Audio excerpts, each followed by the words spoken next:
चलो रे चलो रे चलो चलो रे चलो रे चलो चलो जहाजपुर। संसार में नाम रखे जाते हैं। किसी का नाम महावीर है, किसी का आदि है, किसी का शेर सिंह है, नाम रखे जाते हैं ना। 4 तरह के निक्षेप बताए हैं। आपने तत्वार्थ सूत्र पढ़ा होगा।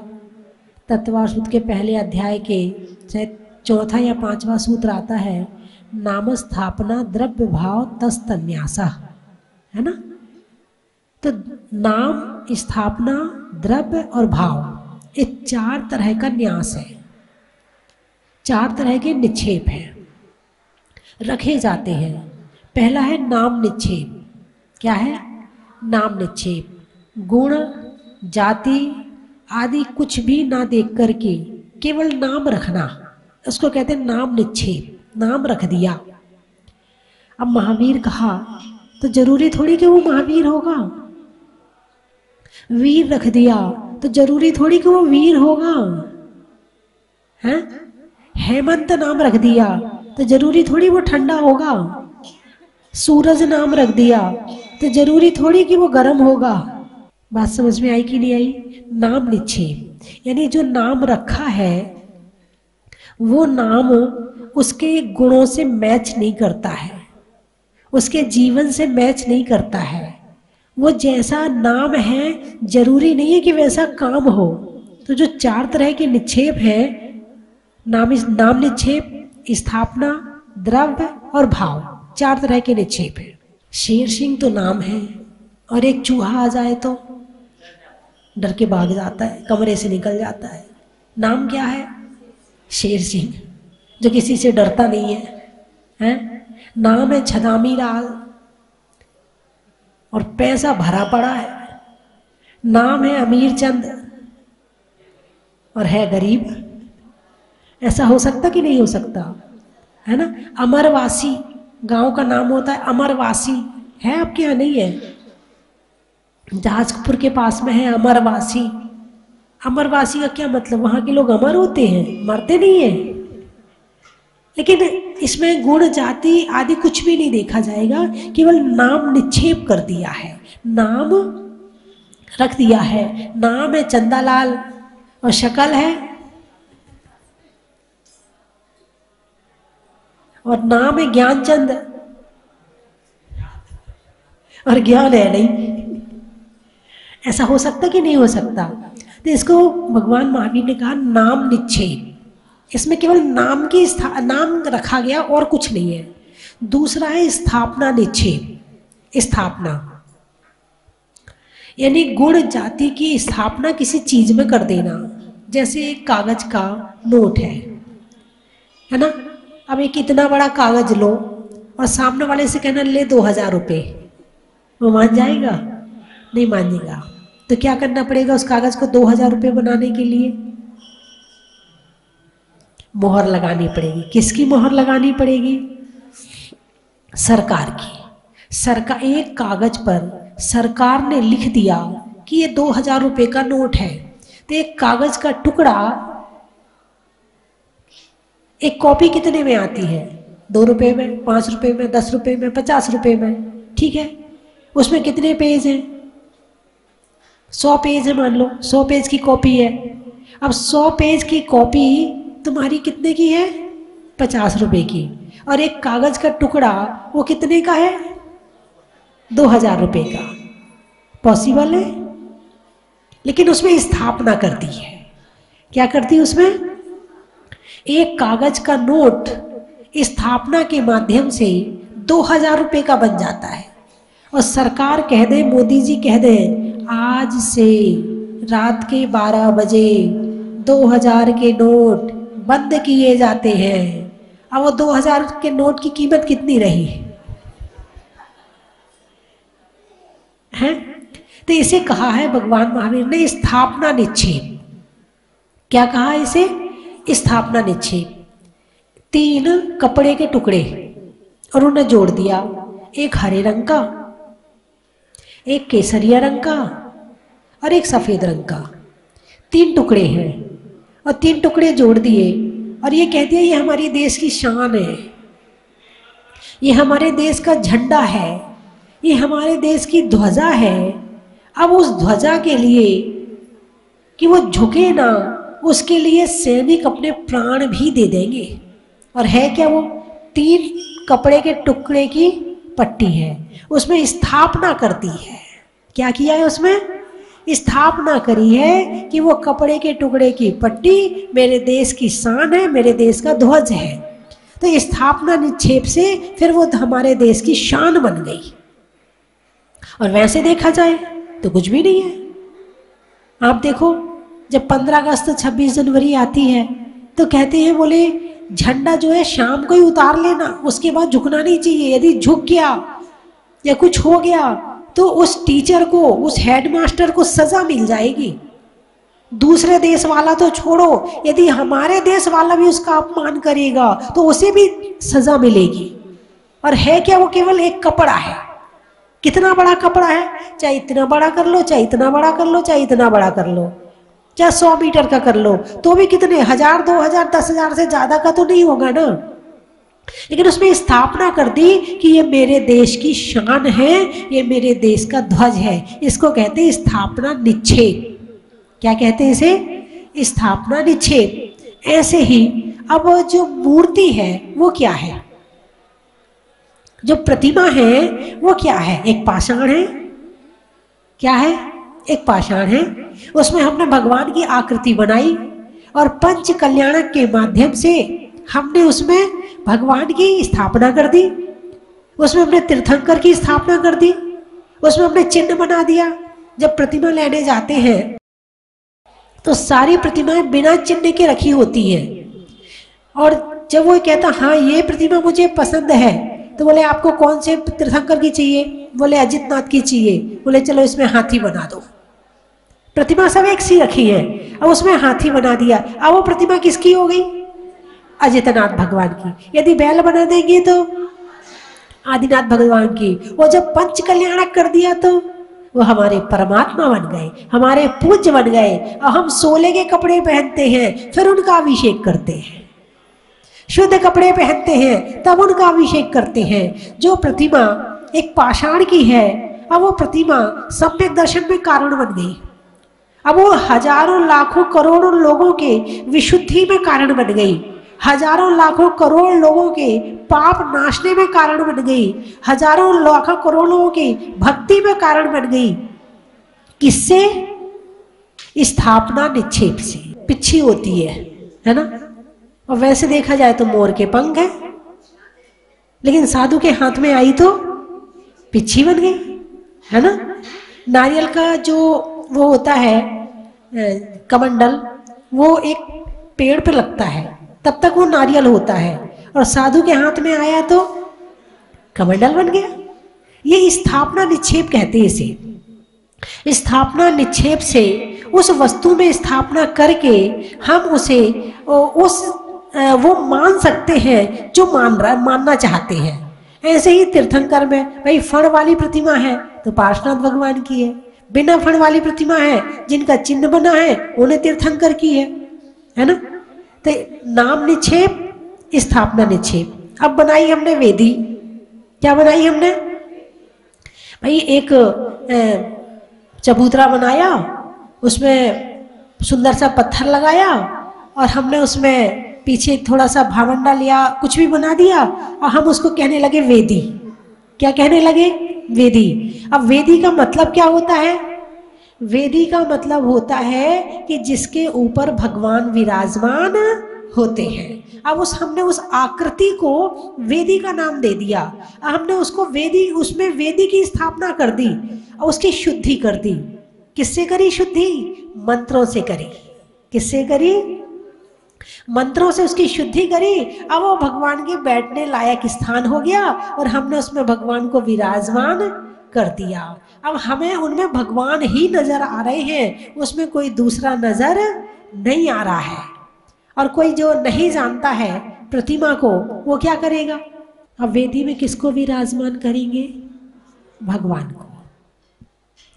अब उस वेदी को भी अशुद्ध कपड़े में नहीं छूते हैं। अब विचार करो, अभी साक्षात भगवान नहीं है, केवल एक पाषाण की प्रतिमा है, लेकिन उसका जब इतना प्रभाव है तो फिर साक्षात भगवान का कितना प्रभाव होगा। जो आज पाषाण की प्रतिमा हमारे पापों का नाश कर रही है, जब साक्षात भगवान होंगे तो उसका कितना प्रभाव होगा। और जिन बिंब में साक्षात भगवान को ही देखना चाहिए, इसको जिन बिंब कहा है। जिन, जिन यानी भगवान, बिंब, जिन बिंब है भगवान का बिंब है ये। यदि इस जिन बिंब को आप परमात्मा मान के दर्शन करोगे तो इस जिन बिंब से मोक्ष की प्राप्ति भी हो जाएगी, सम्यक दर्शन की प्राप्ति भी हो सकती है। जो इस जिन बिंब के दर्शन में भगवान के दर्शन कर लेता है उसे साक्षात भगवान के दर्शन भी हो जाएंगे, और जो जिसे इस जिन बिंब में भगवान नहीं दिखते हैं उसे साक्षात भगवान भी मिलने वाले नहीं है। सर्दी और जुकाम नहीं है, राग द्वेष का नाम नहीं है, आराम का कोई काम नहीं है। वो कौन है? वो भगवान है। कौन है? भगवान है। निद्रा और थकान नहीं है, वहां कुछ नहीं है, इसलिए तो चल रहे हैं। लेकिन अभी कर्म छूट थोड़ी गए हैं, कर्म तो अभी साथ है ना। जब तक कर्म साथ है तब तक अपना फल तो देंगे, तब तक कर्म अपना असर तो दिखाएंगे। हम उनका असर यदि मन पे ना पड़ने दें तो वो तन पे डालेंगे। अब अलग करके बताऊं, इसीलिए भगवान बनना है कि संसार के दुखों से रहित होना है। जो दुख से डरता है वो ही धर्म करता है, और जो दुख से नहीं डरता है उसका धर्म में भी मन नहीं लगता है। तो स्थापना निक्षेप तीसरा है। कौन सा निक्षेप है बताइए? द्रव्य निक्षेप। आपको याद है नाम, स्थापना, द्रव्य, भाव और द्रव्य, है ना, या द्रव्य भाव, द्रव्य निक्षेप। द्रव्य निक्षेप में बताया है कि वर्तमान में भूत और भविष्य की स्थापना करके कहना। जैसे कोई एक राजकुमार है, ठीक है, आज वो क्या है? राजकुमार है। राजकुमार किसे कहते हैं? राजा के बेटा को राजकुमार कहते हैं। लेकिन ये संभावना है कि नहीं कि वो कभी भविष्य में राजा बनेगा? है ना उसमें संभावना। यदि ये संभावना उसके अंदर में है और उसे कोई कहता आजा राजा बेटा, और कोई उसे राजा कह दे, तो इसको कहते हैं द्रव्य निक्षेप। भविष्य की स्थापना वर्तमान में करती। जैसे कोई बहुत दान देता है, शांत परिणामी है, कलेश नहीं करता है, शांति से रहता है, सबको अच्छा लगता है, तो लोग उसे देवता कहते हैं। क्या कहते हैं उसे? देवता। अभी वो क्या है? मनुष्य है। लेकिन ऐसे ही शांत परिणामों से रहेगा, ऐसे ही धर्म करता रहेगा, ऐसे ही वो दान देता रहेगा, ऐसे ही वो पूजा भक्ति करता रहेगा, तो आने वाले समय में क्या बनेगा? देवता बनेगा। और ऐसे व्यक्ति को यदि किसी ने देवता कह दिया तो द्रव्य निक्षेप से वो देवता है। कोई खूब लड़ाई करता है, झगड़ा करता है, कलेश करता है, राजनीति करता है, निंदा करता है, बुराई करता है, 24 घंटे इसी में लगा रहता है, ऐसा व्यक्ति आने वाले समय में कहाँ जाएगा? नरक में जाएगा। और ऐसे व्यक्ति को यदि कोई कहते हैं नारकी, नहीं, बुरा तो लगेगा, बुरा तो लगेगा, कर वो ही रहा है, जाना वही है, लेकिन सुनना नहीं चाहता है।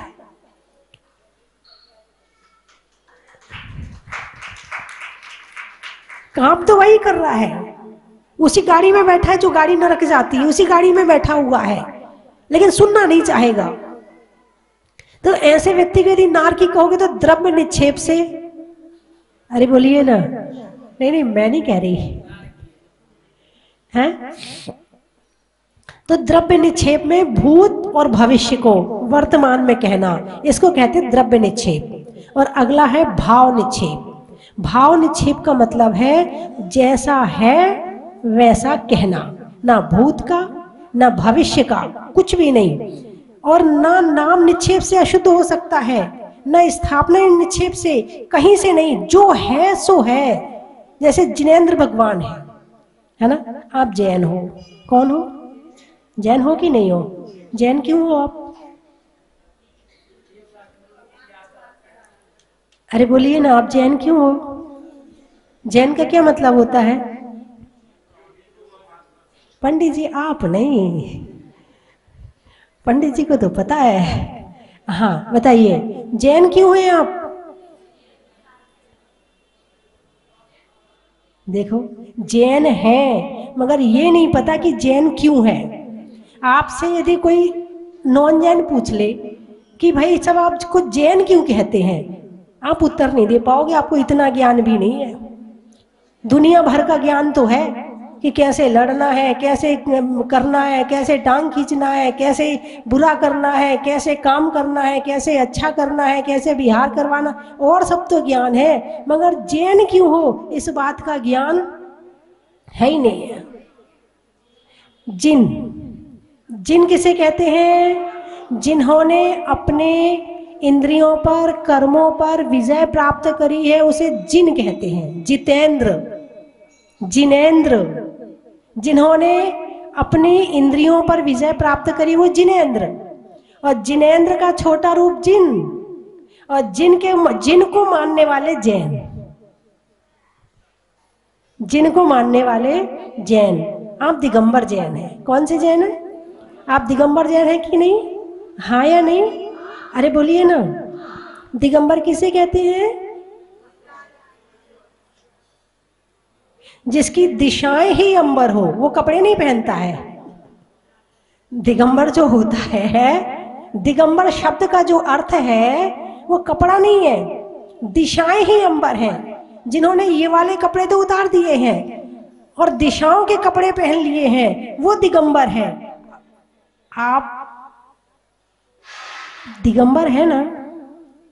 अरे बोलिए ना, अभी भी है? नहीं है दिगंबर? आप दिगंबर नहीं है।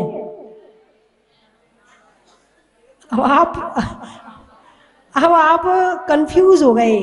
आप मतलब ज्ञान की गहराई में पहुंचना ही नहीं चाहते, ज्ञान में घुसना ही नहीं चाहते, ज्ञान में प्रवेश ही नहीं करना चाहते। जहां हमारी बुद्धि जानी चाहिए वहां से हमने दूर हटा रखी है, और जहां नहीं जानी चाहिए वहां खूब लगाते हैं, खूब लगाते हैं। हमारे मुनिराज कैसे हैं? दिगंबर हैं। हमारे भगवान कैसे हैं? दिगंबर हैं। तुम इसलिए दिगंबर हो क्योंकि उनको मानते हो, दिगंबर की पूजा करते हो, दिगंबर को मानते हो, इसलिए तुम दिगंबर हो। जो श्वेतांबर को मानते हैं वो श्वेतांबर है। बात समझ में आई कि नहीं आई? कहने का अभिप्राय मेरा ये है कि कम से कम मोटी मोटी चीज तो समझ लो। कहीं कोई तुमसे पूछ सके कि भगवान महावीर क्या थे, कैसे थे, कैसा अहिंसा धर्म था, वो दिगंबर क्यों थे, वो कपड़े क्यों नहीं पहन, इतना प्रश्न के उत्तर तो सीख लो कि 4 दिनों के बीच में बैठो तो कम से कम जवाब दे सको। कम से कम थोड़ा दिमाग तो लगाओ धर्म में, थोड़ा तो पढ़ाई लिखाई में दिमाग लगाओ। बस स्कूल की पढ़ाई छूटी तो किताब कॉपी पेन तभी छूट गए, उसके बाद तो बस अब तो मोबाइल और आ गया, करेला और नीम चढ़ा। वैसे तो मन चंचल है इंसान का, अब मोबाइल और हाथ में आ गया और चंचल हो गया। वैसे पहले पाप में खूब जाता था, अब मोबाइल आ गया तो उससे ज्यादा पाप करने लगा। तो भाव निक्षेप, भाव निक्षेप। जिनेंद्र भगवान कैसे हैं, क्या है ना? तो जिनेंद्र भगवान वीतरागी हैं, सर्वज्ञ हैं, हितोपदेशी हैं। यदि जो वीतरागी है, सर्वज्ञ है, हितोपदेशी है तो वो जिन है, और नहीं तो वो जिन नहीं है। लेकिन द्रव्य निक्षेप से किसी मुनिराज को भगवान कहना, अभी वो भगवान नहीं है, भगवान बनने के मार्ग पर चल रहे हैं, लेकिन भविष्य में वो भगवान बनेंगे। तो भविष्य के भगवान को वर्तमान में भगवान कहना, ये हमारे जैन धर्म में बताया है। आप लोग पूजा करते हो, त्रिकाल चौबीसी का अर्घ चढ़ाते हो कि नहीं? अरे बोलिए ना, त्रिकाल चौबीसी की मूर्तियां हैं कि नहीं है? अरे बोलिए। बहुत जगह त्रिकाल चौबीसी के मंदिर बने हैं जो अभी भगवान बने नहीं है और उनकी मूर्ति स्थापित कर दी, उनकी पूजा चल रही है। त्रिकाल चौबीसी का अर्घ चढ़ाते हो, भूत, भविष्य और वर्तमान। भविष्य में हो चुके हैं, वर्तमान वाले हो रहे हैं और भूत में होंगे। अभी नरक में है, अभी स्वर्ग में है, अभी मनुष्य पर्याय में है, अभी त्रियंच गति में है, लेकिन उनकी आत्मा का अर्घ आज से ही चढ़ना शुरू हो गया। ये है जैन धर्म, जो भूत, भविष्य, वर्तमान तीनों के रूप में भगवान को देख लेता है, नमस्कार करता है, उसकी पूजा करवाता है। आप लोग भगवान बन सकते हो कि नहीं? आप लोग भगवान कौन कौन बन सकता है? नहीं, अपनी अपनी गारंटी दो, सबका नाम मत लो। हाँ, क्योंकि ये आदमी क्या है कि जब मिलने का नंबर आता तो सबके साथ में हो जाते हैं और देने का नंबर आता तो अकेले हो जाते हैं, है ना। जैसे कभी आप लोग जो है भगवान बनने का नंबर आए, कहे भाई चलो दीक्षा ले लो, तब नहीं कहोगे हम सब दीक्षा लेंगे। नहीं नहीं, तू भी मत ले और मैं भी नहीं लूं। तो तुम्हारे अंदर भगवान बनने की योग्यता है या नहीं है? है। और यदि तुमने किसी को भगवान नाम से संबोधन दे दिया तो द्रव्य निक्षेप के हिसाब से सही है, क्योंकि तुम्हारे अंदर भगवान बनने की शक्ति है।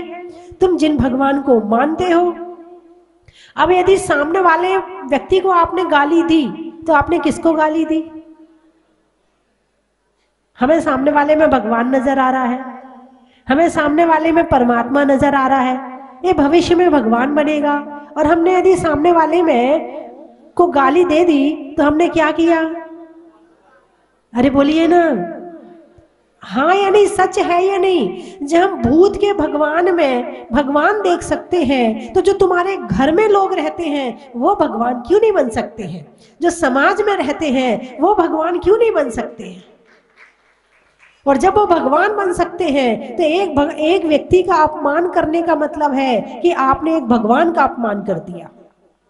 एक व्यक्ति को गाली देने का मतलब है आपने भगवान को गाली दे दी। एक व्यक्ति को सिर पर गुस्सा करने का मतलब है आपने भगवान पर गुस्सा कर दिया। और व्यक्ति तो छोड़ो, एक चींटी भी है ना, एक चींटी को मार दिया मतलब आपने भगवान को मार दिया। विचार करो कितना विस्तार है जैन धर्म में, कितनी सूक्ष्मता है। एक आत्मा के अंदर परमात्मा बनने की ताकत है तो अहिंसा धर्म क्यों बताया है? इसीलिए बताया है कि हर आत्मा में परमात्मा बनने की ताकत है। इसीलिए अहिंसा धर्म का पालन करो, किसी को मारो मत, किसी का अपमान मत करो। और यदि किया है तो फिर पाप लगेगा या नहीं लगेगा? लगेगा। तो जो जिसका आपने किया है उसका फल उसको भोगना पड़ेगा या आपको भोगना पड़ेगा? अरे बोलिए ना, हैं? आपको ही भोगना पड़ेगा। चलो ज्ञानी लोग बैठे, आपको बताना नहीं पड़ेगा। बंधुओं, जैन धर्म को गहराई से पकड़ो। जैन धर्म आपको भगवान बना देगा, जैन धर्म आपको सुखी कर देगा, जैन धर्म आपको शांत कर देगा, जैन धर्म आपको सुख से भर देगा। आप घुसो तो जरा अंदर। जैसे सागर की गहराई में हीरा मोती मिलते हैं और सागर के ऊपर वाले हिस्से में कचड़ा, लकड़ी, कागज, पन्नी ये मिलते हैं। तुम तो केवल ऊपर ही ऊपर तैर रहे हो, अंदर तो जा ही नहीं रहे हो। जैन धर्म में आने के बाद, जैन धर्म में जन्म लेने के बाद, जैन धर्म को जानने के बाद यदि आप सुखी नहीं हुए हो, इसका मतलब है कि आप अभी गहराई में नहीं गए हो। परमात्मा को हाथ वही लगाएगा जो पुण्यशाली होगा। ये हाथ मात्र खाने को नहीं मिले हैं, ये हाथ मात्र नोट गिनने को नहीं मिले हैं, ये हाथ मात्र अपना काम करने को नहीं मिले हैं, ये हाथ मिले हैं पूजा करने के लिए, भक्ति करने के लिए, दान करने के लिए, परमात्मा का अभिषेक करने के लिए, उनका स्पर्श करने के लिए। और पुरुष तो बड़े बड़े भाग्यशाली हैं कि आप पुरुष पर्याय में हैं। आप कम से कम भगवान का स्पर्श कर सकते हैं, आप भगवान का अभिषेक कर सकते हैं। आपके अंदर इतनी शक्ति होने के बाद भी यदि आप नहीं करते हैं तो चिंतामणि रत्न मिलने के बाद आपने उसे यूं ही खो दिया। नहीं, मेरा काम तो जताना है, मेरा काम तो बताना है, और बाकी करना तो आपको ही पड़ेगा। जो कर लेगा वो पालेगा, जो नहीं करेगा जैसा आया है वैसे ही चला जाएगा। जीवन जी रहे थे जैसे पशु पक्षियों का जीवन है, वो भी जी लेते हैं, तुमने भी जी लिया, तुम में और उसमें कोई अंतर नहीं रहा, है ना। तो जितने लोग यहाँ पर अभी बैठे हैं और जितने जैनी हैं, सब अभी खड़े होके धोती दुपट्टा पहनकर आओ और आज भगवान को विराजमान करना। यदि आप वास्तव में पुण्यशाली अपने आप को मानते हो, अपने आप को भाग्यशाली मानते हो, अपने आप को मानते हो कि हाँ मैं वास्तव में मनुष्य हूँ, मैं पुरुष हूँ, तो आप आज भगवान को विराजमान जरूर करना, क्योंकि ऐसा सौभाग्य बार बार नहीं मिलता। एक बार भगवान वेदी में विराजमान हो गए, फिर हाथ जोड़ने के अलावा फिर वो मौका आपको मिलने वाला नहीं है। इसलिए जितने लोग अभी अशुद्ध कपड़े में बैठे हैं, सब शुद्ध कपड़े पहन करके और भगवान का स्पर्श करेंगे, भगवान को विराजमान करेंगे।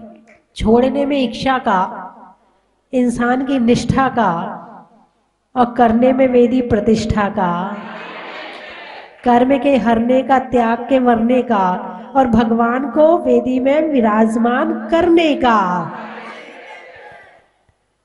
रोटी में घी का, गर्मी में शिकंजी का, और चार माता जी का,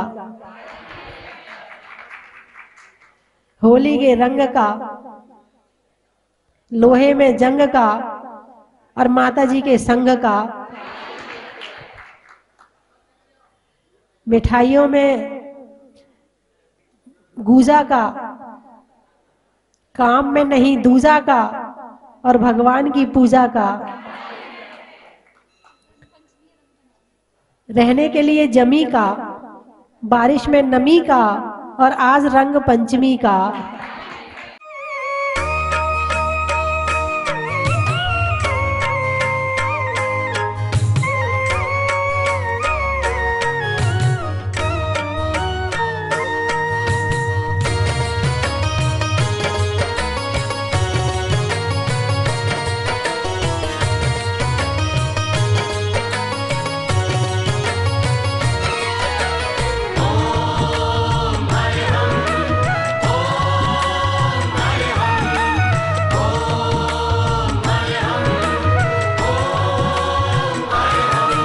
नमोकार मंत्र है महामंत्र, कष्टों से हमें छुड़ाए। नमोकार मंत्र है महामंत्र, कष्टों से हमें छुड़ाए। इस मंत्र को पढ़ने सुनने से जीवन में मंगल आए। इस महामंत्र का जाप करो, ये भव से पार लगाए। नमो हरिहंताणं, नमो श्रीसेताणं, नमो आयर्याणं, नमो वज्रायाणं, नमो लोए सवसाहुणम्, ऐसो पंच नमोक्तारो सवपावपणासनो, मंगलाणं च सव्येसिं परमं हवै मंगलम्। परमं हवै मंगलम्।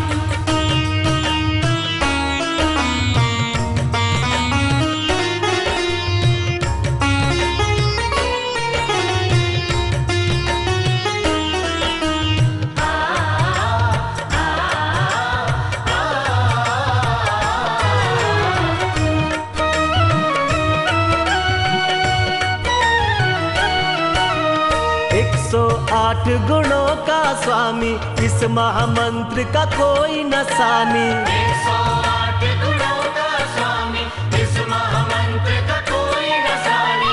नागों के दुख दूर भगाए, यही अनादि मंत्र कहलाए। यही अनादि मंत्र कहलाए। यही अनादि मंत्र कहलाए। नमो हरिहंताणं, नमो श्रीसिद्धाणं, नमो आयर्याणं, नमो वज्रायाणं, नमो लोए सवसाहुणम्, ऐसो पंच नमोकारो सवपावपनाशनो, मंगलानं च सव्येसिं परमं हवै मंगलम्। परमं हवै मंगलम्।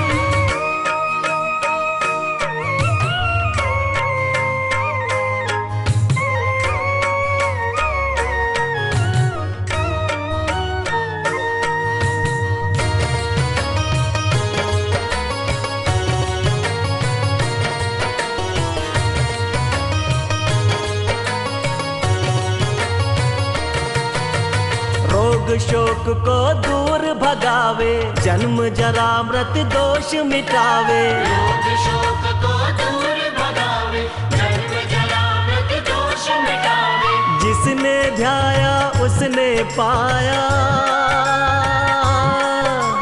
गुरुओं ने ये सार बताया। गुरुओं ने ये सार बताया। गुरुओं ने ये सार बताया। नमो हरिहंताणं, नमो श्रीसिद्धाणं, नमो आयर्याणं, नमो वज्रायाणं, नमो लोए सवसाहुणम्, ऐसो पंच नमोकारो सवपावपनाशनो, मंगलानं च सव्येसिं परमं हवै मंगलम्। परमं हवै मंगलम्। ॐ हरिहं, ॐ हरिहं, ॐ हरिहं, ॐ हरिहं। नमोकार मंत्र है महामंत्र, कष्टों से हमें छुड़ाए। नमोकार मंत्र है महामंत्र, कष्टों से हमें छुड़ाए। इस मंत्र को पढ़ने सुनने से जीवन में मंगल आए। इस महामंत्र का जाप करो, ये भव से पार लगाए। नमो हरिहंताणं, नमो श्रीसिद्धाणं, नमो आयर्याणं, नमो वज्रायाणं, नमो लोए सवसाहुणम्। चलो स्वस्ति धाम, चलो स्वस्ति धाम, आओ स्वस्ति धाम, चलो स्वस्ति धाम, चलो स्वस्ति धाम। कंचन की थाल को सजाओ रे आज, रत्नों की थाल को भर लाओ रे आज। आओ आओ करे रे गुणगान आरती भगवन की। आओ आओ करे गुणगान आरती भगवन की। आओ आओ करे रे गुणगान आरती भगवन की।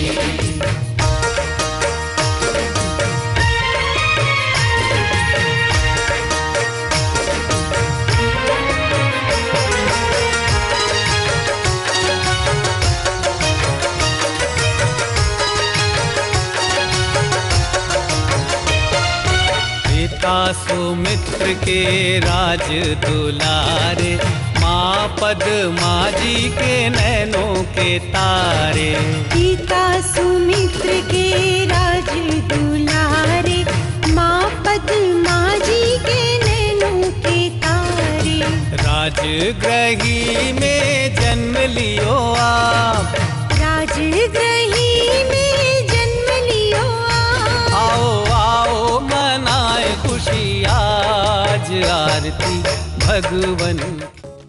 परम विदुषी लेखिका गणिनी आरिका रत्न श्री 105 स्वस्ति भूषण माता जी, जिन्होंने मात्र 20 वर्ष में 100 से भी अधिक किताबें लिखकर जैन समाज को अनूठा योगदान दिया है।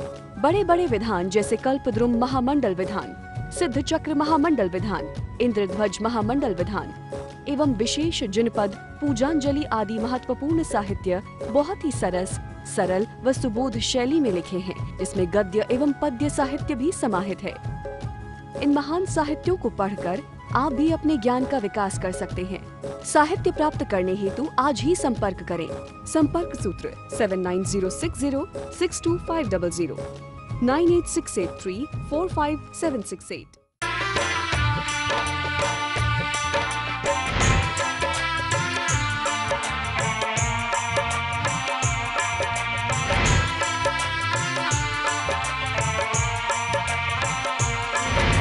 चलो रे चलो रे चलो चलो रे चलो रे चलो चलो जहाजपुर।